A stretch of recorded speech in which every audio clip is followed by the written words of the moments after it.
NASA is closer than ever to sending humans back to the moon. But before astronauts climb aboard, before engines ignite, and before the Earth shakes once again, there is one final test. It's called the wet dress rehearsal. At Kennedy Space Center in Florida, NASA's most powerful rocket ever built now stands fully assembled on the launch pad. This is the Space Launch System, the SLS. And sitting on top of it is the Orion spacecraft. Together, they will carry 4 astronauts around the moon for the first time since 1972. This mission is called Artemis II.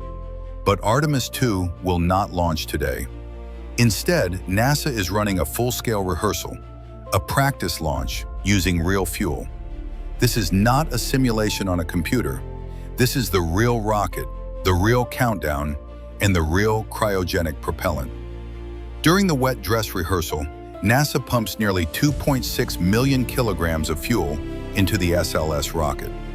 Liquid hydrogen, liquid oxygen, so cold that they are just a few degrees above absolute zero. The tanks shrink, metal contracts, valves, seals, and sensors are pushed to their absolute limits. Engineers then begin the full launch countdown, from hours to minutes to seconds. The goal is to reach T-minus 33 seconds. That is the point where the rocket would normally take over automatically and prepare for ignition. But today, the engines will not fire. Instead, the countdown stops. Fuel is drained, and every system is analyzed. This test is critical because Artemis II will carry humans. There is no room for unknowns. Every sensor, every valve, every line of software must perform perfectly.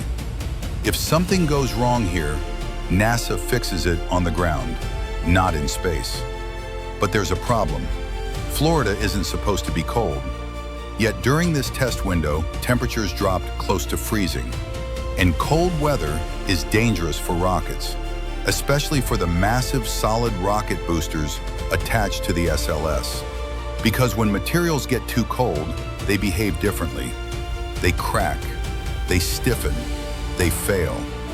As a result, NASA made the call to delay parts of the test. Not because something broke, but because caution is the rule when human lives are involved. If the wet dress rehearsal is successful, Artemis II will move one step closer to launch. 4 astronauts will ride this rocket, travel nearly 500,000 kilometers from Earth, circle the moon, and return home. No landing, just a journey, a test of humanity's readiness to go farther than ever before.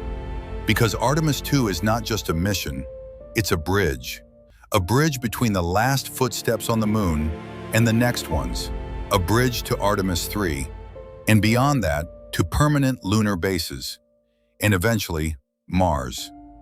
Right now, everything depends on preparation, on patience, on getting it right before the countdown reaches zero.